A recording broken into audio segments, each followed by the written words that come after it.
Oke, pakai di mana iki, Lut? 4.200.000 sampai telung barang. Barangnya jos-jos. Bahan full kayu jati kabeh. Nomor 1 iki lemari jati 3 pintu model laci. Asli bahan full kayu jati, negara kayu jati gak ada bayar iki. Full jati. Iku jero saya di finishing enak dikirim. Ini ukurannya panjangnya 1,50 m, tingginya 2 meter. Nomor 1, nomor 2 kali iki.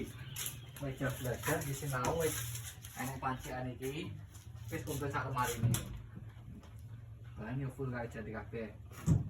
Barang sini kayu jati mbok belene gak apa-apa wis. Nek tambahin kotakan iki karo iki kena gak ada petrol-petrol ini wis aman iki. Wis ana lacine. Tawene iki nomor 3. Lemari kayu jati 2 pintu. Kingko bebas milih motifnya. Misalnya jalur saya kocone ya enak. Iki paket 4.200.000 sampai telung barang. Milih bebas misalnya milih iki ya ora gak apa iki. Kayak berane iki, milih ngene iki. Iki ora apa-apa utawa sing iki. Polosan iki. Misal meja belajar diganti meja les ya iki gak apa-apa.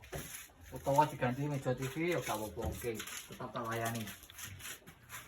4.200.000 saya tak wae barang telu iku bebas milih. Cara order nek kalau mencara jenenge Barokah Furnitur Madiun langsung lewat WA tak proses lho. 4.200.000 tak wae barang telu bahan full kayu jati kabeh.